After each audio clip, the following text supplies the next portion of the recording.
In a little town there was a bathhouse where old and infirm people went to have baths and massage. And there was a young girl attendant there whom all these old people loved because she was so kind and helpful to them.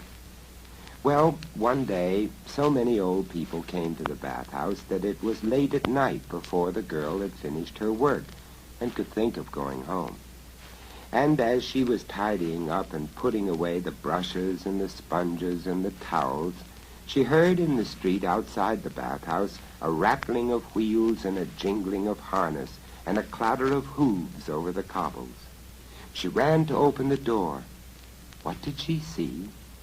A magnificent golden coach drawn by 4 black stallions with gold and silver harness and bells on their forehead straps that rang out gaily as they tossed their plume-decked heads. Surely, thought the girl, this must be the wedding coach of some rich lord. But stepping out of the coach, what did she see? A hideous little goblin man with glaring eyes and bandy legs, and after him stepped out 3 younger goblins even more ugly, and after the 3 younger goblins stepped out an old woman goblin, hideous and evil.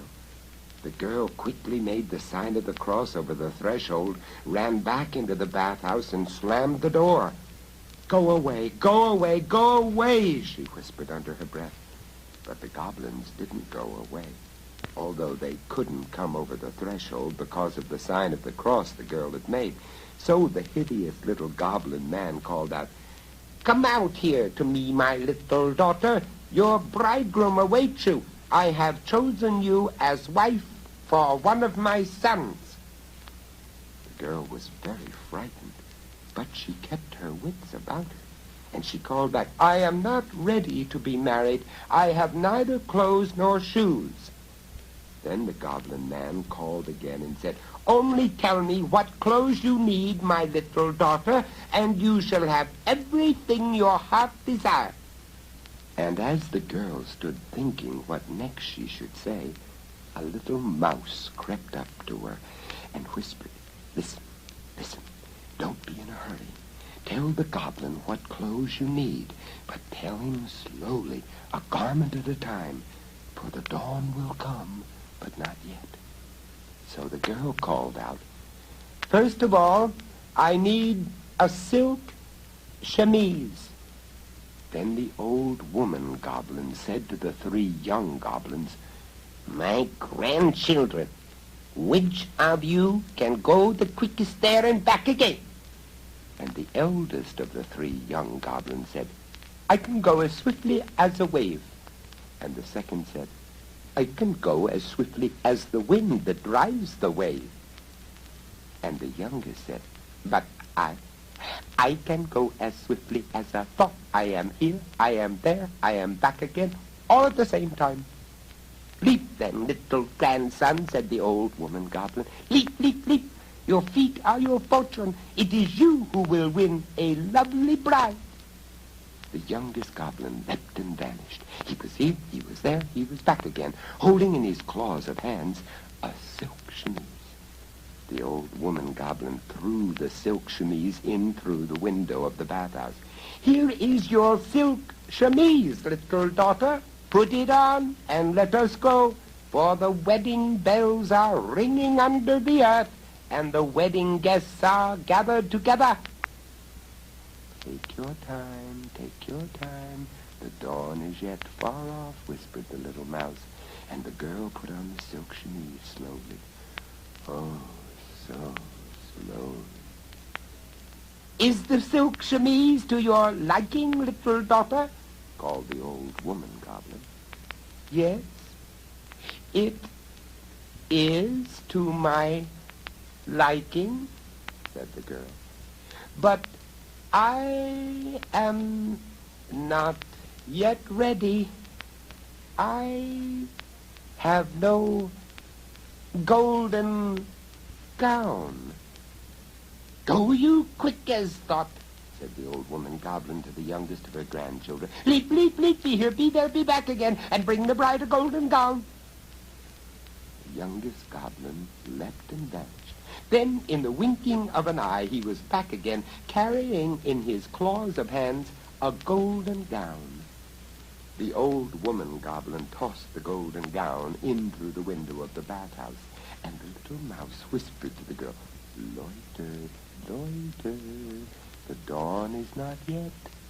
The girl put on the golden gown, slowly, oh, so slowly, and the goblin grandmother called from outside the house, "Is the golden gown to your liking, little daughter?" "Yes, it is to my liking," said the girl. "Then come out, little daughter," called the goblin grandmother, "for under the earth the wedding feast is spread."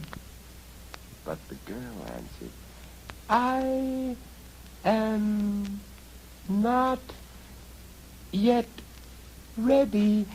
I lack an embroidered girdle." "Leap, quick as thought," said the goblin grandmother. "Leap, leap, leap, be here, be there, be back again, and bring the bride an embroidered girdle." Quick as thought leapt and vanished. He was here, he was there, he was back again, carrying in his claws of hands an embroidered girdle. The old woman goblin tossed the embroidered girdle in through the window of the bathhouse. "Leisurely, leisurely," whispered the little mouse to the girl. "The moon shines dim over the rooftops, but the morning star is still bright. There is no dawn yet." So the girl put on the embroidered girdle. Slow, oh, so slow. "Is the girdle to your liking, little daughter?" called the goblin grandmother from outside the door. "Yes, it is to my liking," said the girl. "But I am not yet ready.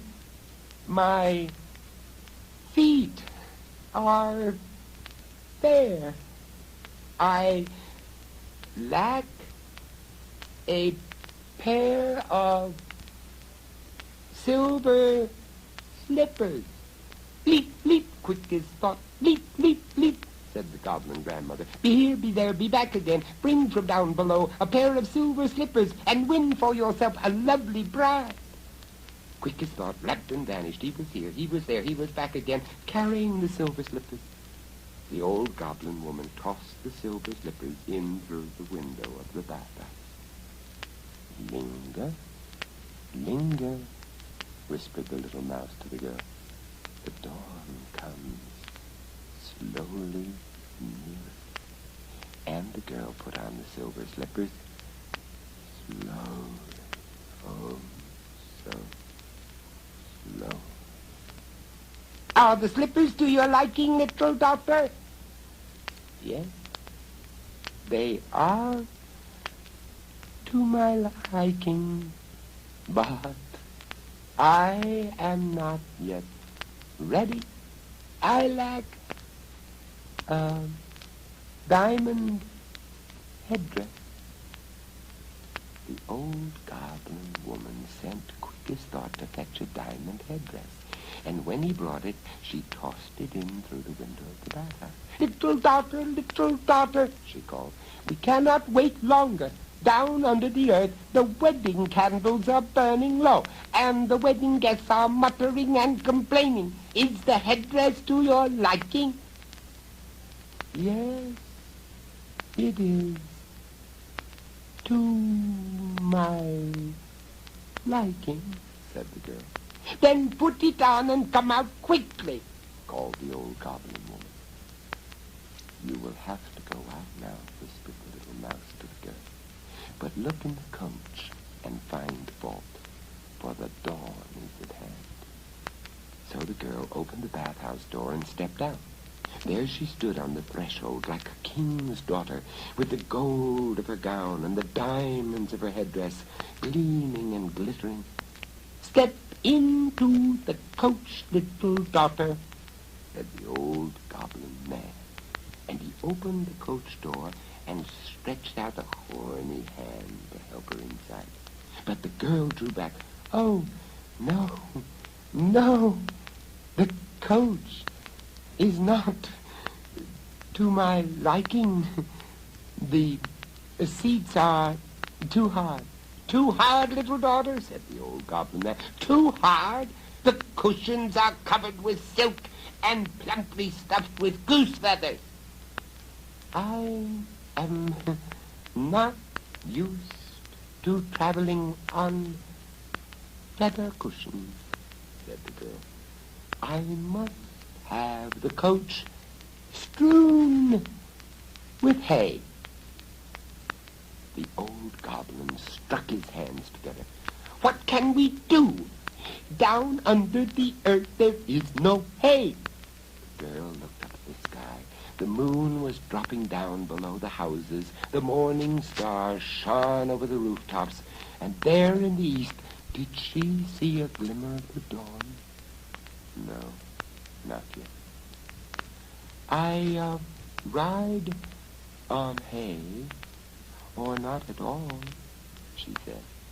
The goblins began to scream and chatter. "Hay! Hay! Where could they find hay?" The goblin grandmother took out her eyes and flung them up into the air. They whirled around in a circle and came back into her head. "I have seen hay," she screamed. "In a field outside the big city over there, I have seen a haystack not yet bound with ropes. Bring hay, quick as thought. Leap, leap, be here, be there, be back again. Bring hay, bring hay."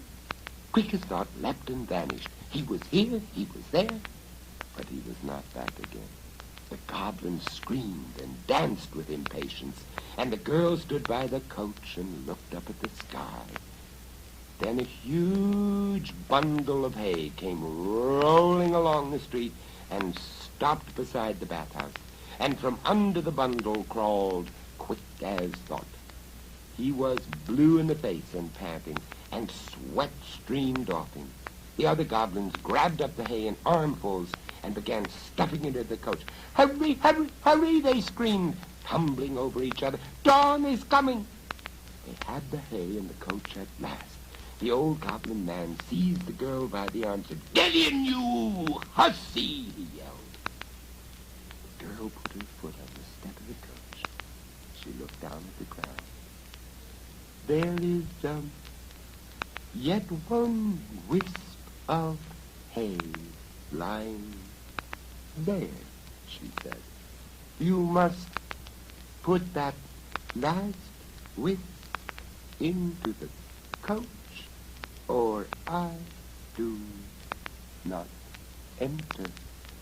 The 4 black stallions pawed the ground and whinnied. They flung up their heads, and the bells on their forehead straps rang out. The old goblin man snatched up the last wisp of straw and tossed it into the coach. "Now get in," he shouted.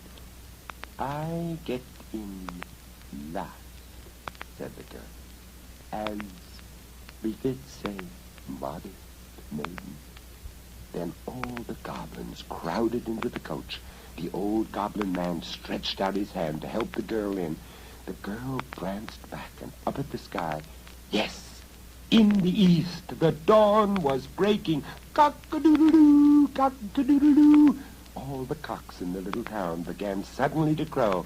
At that sound, coach, horses, coachman, old goblin man, old goblin woman, and the 3 young goblins gave one last despairing yell and vanished. The girl stood alone at the bathhouse door. Her golden gown and her diamond headdress glistened in the dawn light, and the little mouse crept out of the bathhouse and stood up on its little hind legs and squeaked, "Well done, my lovely one, well done. Now take me up in your hand and carry me home with you, and I will find a prince to marry you." So the girl took the little mouse up in her hand and went home. From the Indies, sir, said the second-hand dealer, pressing his palms together. Genuine Calamander wood, a rare good buy, sir. Well, I'll take it, replied Ernest Max somewhat hesitantly. He had been strolling idly through the antique and second-hand shop when the chest caught his attention. It had a rich, exotic look which pleased him. In appearance, the dark brown, black-striped wood resembled ebony, and the chest was quite capacious. It was at least 2 feet wide and 5 feet long, with a depth of nearly 3 feet. When Max learned that the dealer was willing to dispose of it for only $12, he could not resist buying it.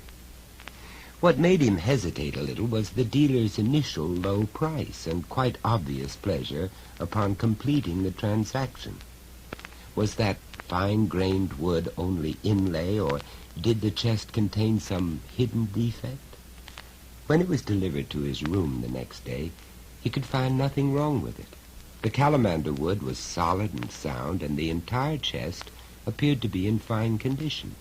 The lid clicked smoothly into place when lowered, and the big iron key turned readily enough. Feeling quite satisfied with himself, Max carefully polished the dark wood and then slid the chest into an empty corner of his room. The next time he changed his lodgings, the chest would prove invaluable. Meanwhile, it added just the right exotic touch to his rather drab chamber. Several weeks passed, and although he still cast occasional admiring glances at his new possession, it gradually began to recede from his mind. Then one evening his attention was returned to it in a very startling manner.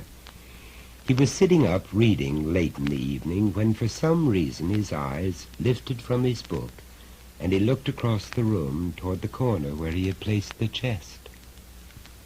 A long white finger protruded from under its lid. He sat motionless, overwhelmed with sudden horror, his eyes riveted on this appalling object. It just hung there, unmoving, a long, pale finger with a heavy knuckle bone and a black nail. After his first shock, Max felt a slow rage kindling within him. The finger had no right to be there. It was unreasonable and idiotic. He resented it bitterly, much as he would have resented the sudden intrusion of an unsavory rumor from down the hall. His peaceful, comfortable evening was ruined by this outrageous manifestation. With an oath, he hurled his book straight at the finger. It disappeared. At least he could no longer see it. Tilting his reading light so that its beam shot across the room, he strode to the chest and flung open the lid. There was nothing inside. Dropping the lid, he picked up his book and returned to the chair. Perhaps he reflected he had been reading too much lately. His eyes, in protest, might be playing tricks on him. For some time longer he pretended to read, but at frequent intervals he lifted his eyes and looked across the room toward the Calamander chest. The finger did not reappear, and eventually he went to bed. A week passed, and he began to forget about the finger. He stayed out more during the evening and read less, and by the end of the week he was quite convinced that he had been the victim of nothing more than an odd hallucination brought on by simple eye strain. At length, at the beginning of the second week, deciding that his eyes had had a good rest, he bought some current magazines and made up his mind to spend the evening in his room. Some time after he took up the first magazine, he glanced over at the chest and saw that all was as it should be. Settling comfortably in his chair, he became absorbed in the magazine and did not put it aside for over an hour. As he finally laid it down and prepared to pick up another, his eyes strayed in the direction of the chest. And there was the finger. It hung there as before, motionless, with its thick knuckle and repulsive black nail. Crowding down an impulse to rush across the room, Max slowly reached over to a small table which stood near his chair and felt for a heavy metal ashtray. As his hand closed on the tray, his eyes never left the finger. Rising very slowly, he began to inch across the room. He was certain that the ashtray, if wielded with force, would effectively crush anything less substantial than itself which it descended on. It was made of solid metal, and it possessed a sharp edge. When he was a scant yard away from the chest, the finger disappeared. When he lifted the lid, the chest, as he had expected, was empty. Feeling considerably shaken, he returned to his chair and sat down. Although the finger did not reappear, he could not drive its hideous image out of his mind. Before going to bed, he reluctantly decided that he would get rid of the chest. He was in sound health, and his eyes had had a week's rest. Therefore, he reasoned, whatever flaw in nature permitted the ugly manifestation rested not with him, but with the chest itself. Looking back, he recalled the second-hand dealer's eagerness to sell the chest at a ridiculously low price. The thing must already have had an evil reputation when the antique dealer acquired it. Knowing it, the unscrupulous merchant had readily consented to part with it for a small sum. Max, a practical young man, admitted the possibility of a non-physical explanation only with reluctance, but felt that he was not in a position to debate the matter. The preservation of stable nerves came first. All other considerations were secondary. Accordingly, on the following day, before leaving for work, he arranged with his landlady to have the chest picked up and carted off to the city dump. He included specific directions that upon arrival it was to be burned. When he arrived back at his room that evening, however, the first thing that met his gaze was the Calamander chest. Furious, he hurried down the hall to his landlady's apartment and demanded an explanation. Why had his orders been ignored? When she was able to get a word in, the patient woman explained that the chest actually had been picked up and carted off to the dump. Upon arrival, however, the man in charge of the dump had assured the men who lugged in the chest that there must have been some mistake. Nobody in his right mind, he asserted, would destroy such a beautiful and expensive article. The men must have picked up the wrong one. Surely there must have been another left behind, he said, which was the worthless one the owner wanted discarded. The two men who had taken the chest to the dump, not feeling secure in their own minds about the matter, and not wishing to make a costly mistake, had returned the chest later in the day. Completely nonplussed by this information, Max muttered an apology to the landlady and went back to his room, where he plopped into a chair and sat staring at the chest. He would, he finally decided, give it one more chance. If nothing further happened, he would keep it. Otherwise, he would take immediate and drastic measures to get rid of it once and for all. Although he had planned to attend a concert that evening, it began to rain shortly after 6 o'clock, and he resigned himself to an evening in his room. Before starting to read, he locked the chest with the iron key and put the key in his pocket. It was absurd that he had not thought of doing so before. This would, he felt, be the decisive test. While he read, he maintained a keen watch on the chest, but nothing happened until well after 11, when he put aside his book for the evening. As he closed the book and started to rise, he looked at the chest, and there was the finger. In appearance, it was unchanged. Instead of hanging slack and motionless, however, it now seemed to be imbued with faint life. It quivered slightly, and it appeared to be making weak attempts to scratch the side of the chest with its long black nail. When he finally summoned up sufficient courage, Max took up the metal ashtray as before and crept across the room. This time he actually had the tray raised to strike before the finger vanished. It seemed to whisk back into the chest. With a wildly thumping heart, Max lifted the lid. Again the box was empty. But then he remembered the iron key in his pocket, and a new thrill of horror coursed down his spine. The hideous digital apparition had unlocked the chest. Either that, or he was rapidly losing his sanity. Completely unnerved, he locked the chest for a second time, and then sat in a chair and watched it until 2 o'clock in the morning. At length, exhausted and deeply shaken, he sought his bed. Before putting out the light, he ascertained that the chest was still locked. As soon as he fell asleep, he experienced a hideous nightmare. He dreamed that a persistent scratching sound woke him up, that he arose, lit a candle, and looked at the chest. The protruding finger showed just under the lid, and this time it was galvanized with an excess of life. It twisted and turned, drummed with its thick knuckles, scratched frantically with its flat black nail.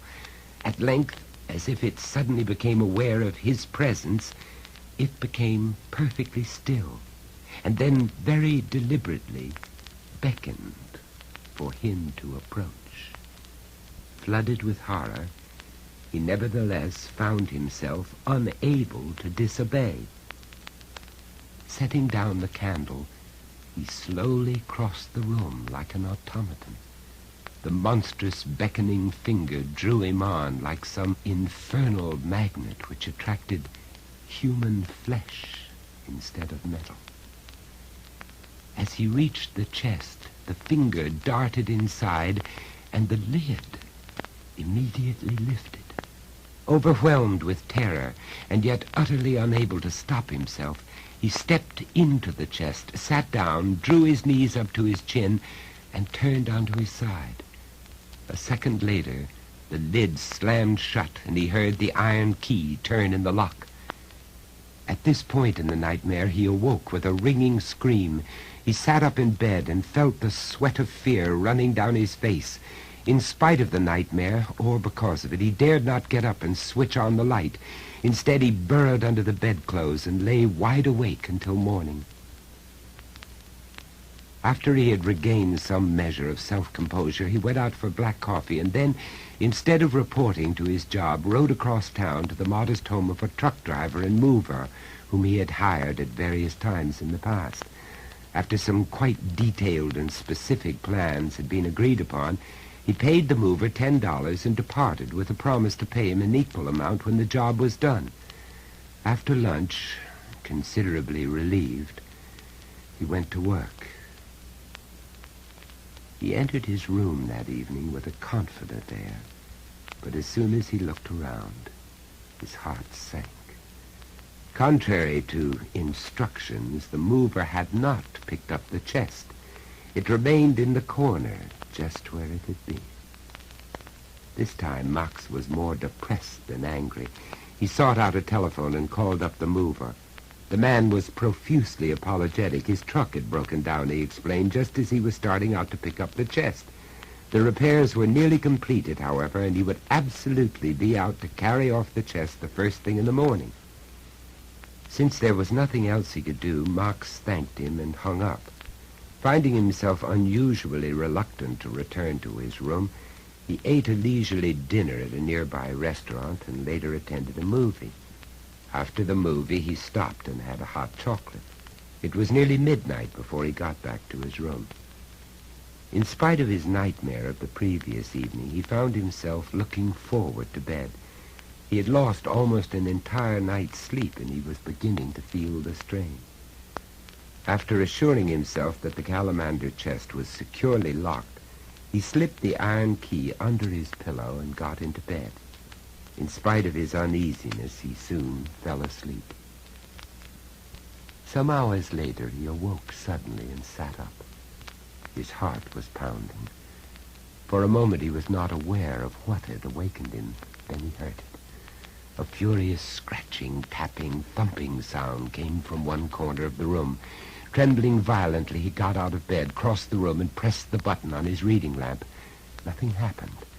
Either the electricity was shut off, or the light bulb had burned out. He pulled open a drawer of the lampstand and frantically searched for a candle. By the time he found one and applied a match to its wick, the scratching sound had redoubled in intensity. The entire room seemed filled with it. Shuddering, he lifted the candle and started across the room toward the Calamander chest. As the wavering light of the candle flickered into the far corner, he saw the finger. It protruded far out of the chest, and it was writhing with furious life. It thrummed and twisted, dug at the chest with its horrible black nail, tapped and turned in an absolute frenzy of movement. Suddenly, as he advanced, it became absolutely still. It hung down limp. Engulfed with terror, Max was convinced that it had become aware of his approach and was now watching him. When he was halfway across the room, the finger slowly lifted and deliberately beckoned to him. With a rush of renewed horror, Max remembered the ghastly events of his dream. Yet, as in the nightmare, he found himself utterly unable to disobey that diabolical summons. He went on like a man in a trance. Early the next morning, the mover and his assistant were let into Max's room by the landlady. Max had apparently already left for work, but there was no need of his presence, since he had already given the mover detailed instructions in regard to the disposal of the chest. The chest, locked but without a key, stood in one corner of the room. The melted wax remains of a candle, burned to the end of its wick, lay nearby. The landlady shook her head. "A good way to burn the house down," she complained. "I'll have to speak to Mr. Max. Not like him to be so careless." The movers, burdened with the chest, paid no attention to her. The assistant growled as they started down the stairs. "Must be lined with lead. Never knew a chest so heavy before." "Heavy wood," his companion commented shortly, not wishing to waste his breath. "Wonder why he's dumping such a good chest?" the assistant asked later as the truck approached an abandoned quarry near the edge of town. The chief mover glanced at him slyly. "I guess I know," he said. "He bought it of Jason Kinkle, and Kinkle never told him the story on it. But he found out later, I figure, and that's why he's ditching it." The assistant's interest picked up. "What's the story?" he asked. They drove into the quarry grounds and got out of the truck. "Kinkle bought it dirt cheap at an auction," the mover explained as they lifted out the chest. "Auction of old Henry Stubberton's furniture." The assistant's eyes widened as they started up a steep slope with the chest. "You mean the Stubberton they found murdered in a chest," the mover finished for him. "This chest." Neither spoke again until they set down the chest at the edge of a steep quarry shaft. Glancing down at the deep water which filled the bottom of the shaft, the mover wiped the sweat from his face. "A pretty sight, they say he was, all doubled up and turning black. Seems he wasn't dead when they shut him in, though. They say he must have tried to claw his way out. When they opened the chest, they found one of his fingers jammed up under the lid near the lock. Tried to pick the lock with his fingernail, it looked like." The assistant shuddered. "Let's be rid of it, then. It's bad luck, sure." The mover nodded. "Take hold and shove." They strained together, and in another second the Calamander chest slipped over the edge of the quarry and hurtled toward the pool of black water far below. There was one terrific splash, and then it sank from sight like a stone. "That's good riddance, and another tenner for me," the mover commented. Oddly enough, however, he never collected the tenner, for after that day Mr. Ernest Max dropped completely out of sight. He was never seen or heard of again. The disgruntled mover, never on the best of terms with the police, shrugged off the loss of the tenner and neglected to report the disposal of the chest. And since the landlady had never learned the mover's name, nor where he intended taking the chest, her sparse information was no help in the search. The police concluded that Max had got into some scrape, changed his name, and effected a permanent change of locale.